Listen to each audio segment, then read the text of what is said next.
बचाने आएगा बंगाल से, किसका बाप आएगा देखेंगे। अब घुसपैठियों का इलाज करने के लिए दिल्ली से आएंगे, देखते हैं उनको कौन बचाएगा। नरेंद्र मोदी ने कह दिया है। ममता बनर्जी की करारी हार के बाद बंगाल में प्रशासन भी एक्टिव हो गया। बंगाल के चीफ सेक्रेटरी की तरफ से राज्य सरकार के सभी विभागों के लिए एक चिट्ठी जारी कर दी गई और उसमें कहा गया है कि सभी सरकारी फाइलें और डॉक्यूमेंट संभाल के रख लेना। कोई महत्वपूर्ण कागज फाइल दफ्तर से बाहर मत लेके जाना। कोई भी फाइल बाहर गई, दस्तावेज खराब हुआ तो फिर देखना।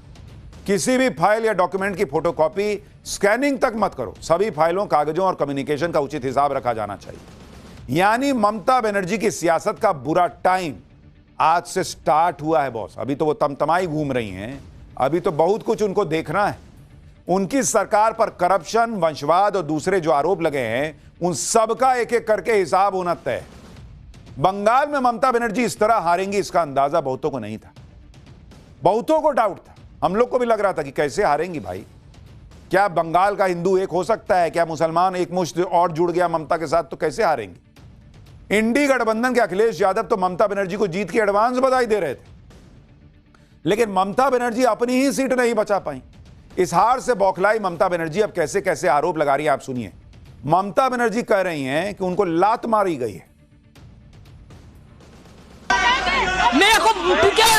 मेरे को लात मारा, सीसीटीवी फुटेज ऑफ कर दिया। हमारा एक एजेंट को घुसने नहीं दिया, हमको भी। हम 5 मिनट के लिए घुसा था, मैंने रिक्वेस्ट किया था कि हमारा एजेंट को घुसने दीजिए। DO assured me they will be allowed. After that he is not available. Nobody is available. Mamata Banerjee कह रही हैं कि वो अंदर गई थी, उनको लात मार दी गई। बताइए, कोई हिसाब है इस बात? यही काम बचा है सुरक्षा अधिकारियों का कि ममता बनर्जी को लात मारेगी। आज का दिन हिंदुओं के लिए बड़ा दिन है बॉस, क्योंकि आप ये भी देखिए कि बंगाल और तमिलनाडु दोनों ही राज्यों में इंडी गठबंधन का जो झटका लगा है, ये दोनों वो राज्य हैं जहां इंडी गठबंधन के नेताओं पर एंटी सनातनी होने के बड़े आरोप लगे। तमिलनाडु में डीएमके के नेताओं ने सनातन को डेंगू, मलेरिया वायरस क्या नहीं कहा था भाई, डीएमके वाले निपट गए। इसी तरह बंगाल में ममता बनर्जी पर एंटी हिंदू और प्रो मुस्लिम होने के आरोप लगते थे। जय श्री राम सुन के भड़क जाती थी। अब ईश्वर की महिमा कही है कि दोनों लोग जो है, डीएमके वाले भाई साहब भी और इधर दीदी भी, दोनों की पार्टी निपट गई। दोनों ही राज्यों में इंडी गठबंधन की एंटी सनातन वाली छवि को नुकसान हुआ। इन दोनों राज्यों के नतीजों ने बता दिया कि देश की राजनीति में जो भी सनातन के खिलाफ बात करेगा उसकी विदाई तय है। बॉस, ये पहली बार हो रहा है इस देश के अंदर कि हिंदू तय कर रहा है कि सरकार किसकी बनेगी। आजादी के बाद से नैरेटिव होता था कि मुसलमान एक मुश्त वोट देकर तय करता है कि सरकार किसकी बनेगी। ये नरेंद्र मोदी ने ऐसा हिंदुओं को एक कर दिया कि हिंदू अब बताने लगा है कि कौन सरकार में बैठेगा। गाली दोगे? नहीं बैठाएंगे, जाओ। जय श्री राम नहीं बोलने दोगे? नहीं बैठाएंगे, जाओ। ये हिंदू कर रहा है, नरेंद्र मोदी के राज में कर रहा है, क्योंकि उसके अंदर वो हिंदू वाला प्राइड नरेंद्र मोदी ने पैदा किया कि तुम अगर एक मुश्त वोट दोगे तो जो तुमको कम्युनल कहता है ना, दरअसल वही कम्युनल है। क्यों भाई? अगर मुसलमान भाई लोग एक साथ आकर वोट दे सकते हैं तो हिंदू क्यों एक मुश्त वोट नहीं दे सकता? हिंदू देगा तो वो कम्युनल हो जाएगा, मुसलमान देगा तो वो उसकी स्ट्रेटेजिक वोटिंग है। ये कौन सा नैरेटिव है? लेकिन ये नैरेटिव बनाया गया क्योंकि इसी तरीके से सियासत की, जो आप कहिए कि वहां पर चेस चल रहा है, उसमें अपना ये लोग चाल चलते थे। नरेंद्र मोदी ने पूरा चेस बोर्ड उठा के फेंक दिया। बात यहां चेस नहीं होगा, लूडो होगा। सीधा सीढ़ी चढ़ चढ़ के भागेंगे। सनातन के खिलाफ बातें करना स्टालिन के नेताओं को भारी पड़ा। जय श्री राम के नारे से चिढ़ना ममता बनर्जी के लिए घातक साबित हुआ। और इसलिए आप देखिए कि बंगाल में आज जय श्री राम का ही नारा गूंज रहा है।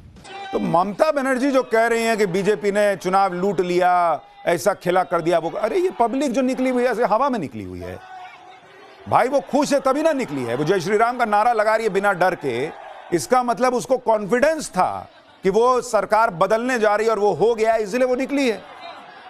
पहले जब ममता बनर्जी जीतती थी, ये हिम्मत थी लोगों की कि ऐसे निकल जाते और जय श्री राम बोल देते। ये हिम्मत नरेंद्र मोदी ने दी। आप देखिए कि आज बंगाल का माहौल कैसे बदल गया। सोशल मीडिया पर वीडियो वायरल है, दावा है कि आज बीजेपी कार्यकर्ताओं ने ममता बनर्जी के घर के पास बाइक पर जश्न मनाते हुए जय श्री राम के नारे लगाए।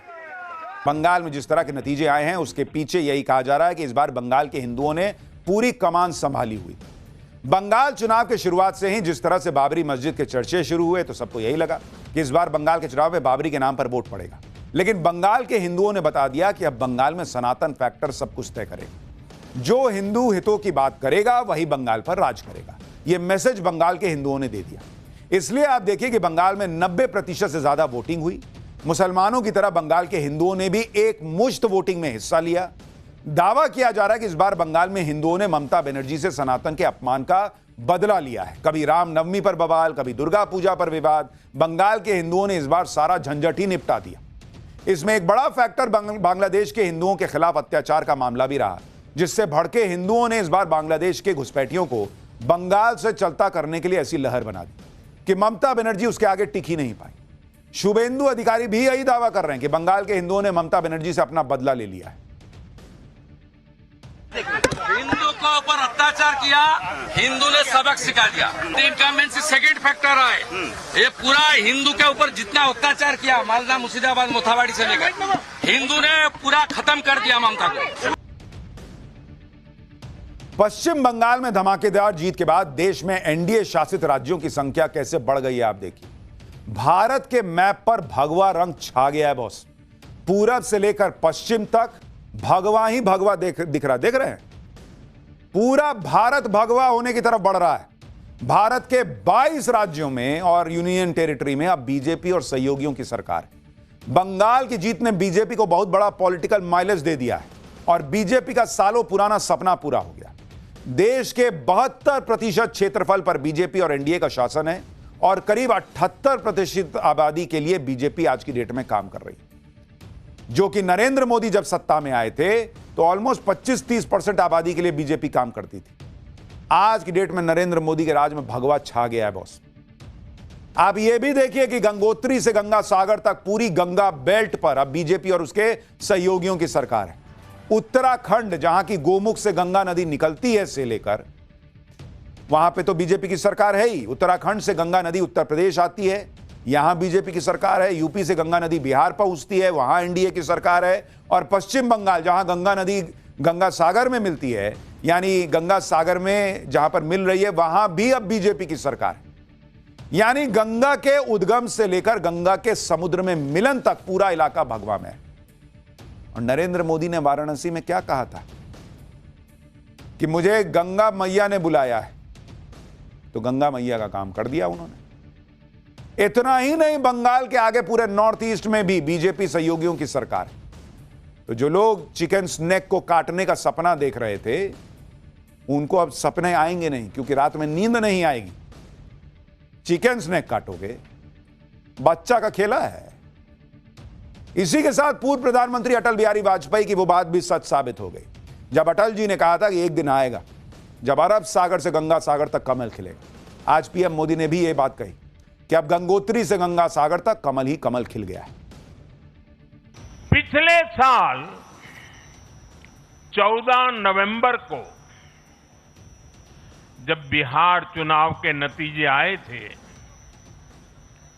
तब मैंने यहीं इसी जगह से बीजेपी मुख्यालय से आप सबको कहा था, गंगा जी बिहार से आगे बहते हुए गंगा सागर तक जाती है। और आज बंगाल की जीत के साथ गंगोत्री से लेकर गंगा सागर तक कमल ही कमल खिला हुआ है। बॉस, नरेंद्र मोदी ने इस देश में आर्थिक विकास से लेकर सनातन की अलख जगाने तक जो काम कर दिया ना, मुझे नहीं लगता और कोई नेता जो है वो आने वाले कई सालों तक कर पाएगा। नरेंद्र मोदी के सामने कोई टिक नहीं पा रहा है। उनका विजन देश को आगे ले जाने को लेकर और उनका मिशन सनातन को आगे ले जाने को लेकर, दोनों का तोड़े नहीं है भाई। लेकिन अब बंगाल में हिंदुओं ने ममता बनर्जी का पूरा खेल तो पलटा ही।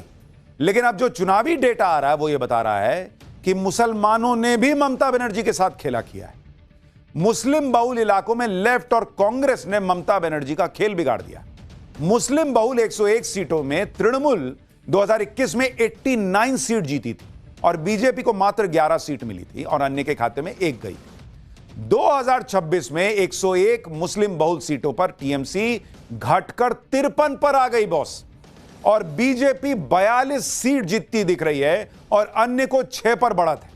यानी बंगाल में मुस्लिम बहुल सीटों पर टीएमसी को तगड़ा झटका लगा है। बीजेपी ने टीएमसी को तगड़ा डेंट दिया है। लेकिन यह सब हुआ कैसे? इसका एक फैक्टर मुस्लिम वोटों में कांग्रेस और लेफ्ट की सेंधमारी है। साल 2021 में मुस्लिम बहुल सीटों पर टीएमसी का वोट शेयर ऑलमोस्ट 51.5% था और बीजेपी का 33%, जिसमें लेफ्ट प्लस कांग्रेस उसका वोट शेयर करीब 15.5% था 2021 में। इस बार मुस्लिम बहुल सीटों पर टीएमसी का वोट शेयर 9% गिर गया बॉस। बीजेपी का वोट शेयर 3.5% बढ़ गया कि उधर हिंदू एक कंसोलिडेट हो गया, और लेफ्ट और कांग्रेस जिनका वोट शेयर 15.5% होता था वो बढ़कर 19.5% चला गया, यानी करीब करीब 4% वो बढ़ गया। तो ममता बनर्जी की हार की एक बड़ी वजह यह है कि एक तरफ हिंदू नरेंद्र मोदी के नाम पर एकजुट हो गया, दूसरी तरफ जो मुसलमान एकदम सटा रहता था ममता बनर्जी के नाम पर टीएमसी को वोट देने के लिए, वहां लेफ्ट और कांग्रेस ने सेंधमारी कर दी। मुसलमान को शायद लगा होगा कि नहीं, ममता बनर्जी एसआईआर जो हो रहा है उसको नहीं रोक पा रही, या दूसरी अपनी वजह होंगी जिस वजह से वो नाराज होगा, या बीच में ममता बनर्जी ने जरा तराजू बैलेंस करने का प्रयास किया था चुनाव के पहले, वो भी हो सकता है कुछ लोगों को ठीक ना लगा हो, तो वो लेफ्ट और कांग्रेस की तरफ गया, वहीं बड़ा खेला हो गया। 9% वोटें गिर गया, सीधा सीट गिर गई 83-84 से सीधा 50 पे आ गए। बंगाल में इस बार मुस्लिम वोट टीएमसी के अलावा लेफ्ट, कांग्रेस, आईएसएफ, हुमायूं कबीर की पार्टी में बंट गया। आप देखिए कि बंगाल में बाबरी मस्जिद बनवा रहे हुमायूं कबीर ने कैसे ममता बनर्जी को डेंट किया। हुमायूं कबीर ने मुर्शिदाबाद की नौदा और रेजी नगर सीट दोनों जगह से चुनाव लड़ा था। मुस्लिम बहुल इन दोनों सीट को हुमायूं कबीर ने जीत लिया बॉस। पिछली बार ये दोनों सीटें टीएमसी ने जीती थी, यानी हुमायूं कबीर का स्टिंग ऑपरेशन आने के बावजूद मुसलमान ने वोट किया कि नहीं, ये आदमी बाबरी मस्जिद बना रहा, ठीक कर रहा है। मुसलमान को स्टिंग ऑपरेशन से फर्क नहीं पड़ा, जीत गए वो 2-2 सीट। जिस राज्य में ममता बनर्जी अपनी सीट नहीं जीत पा रही, वहां हुमायूं कबीर ने 2 सीट जीत ली। बताइए, अब ये दिक्कत है कि वो ममता बनर्जी को ये भी नहीं कह सकते कि लीजिए मैं 2 जीता हूं, 1 आप रख लीजिए। सीट ना है, ऐसे थोड़ी होता है। हुमायूं कबीर के अलावा कांग्रेस ने भी ममता बनर्जी को मुस्लिम सीटों पर डेंट किया। मुस्लिम बहुल मुर्शिदाबाद जिले की 2 सीटें कांग्रेस ने जीत ली जो पहले टीएमसी के पास थी। कांग्रेस के मुताबा शेख मुर्शिदाबाद की फरक्का सीट से जीत गए। कमाल की बात यह है कि 65% से ज्यादा मुस्लिम आबादी वाली यह सीट पहले टीएमसी के पास थी, इस बार टीएमसी वहां तीसरे नंबर पर है। इसके अलावा मुर्शिदाबाद की रानीनगर सीट भी कांग्रेस ने टीएमसी से छीन ली। इस सीट पर 70% से ज्यादा मुस्लिम आबादी है।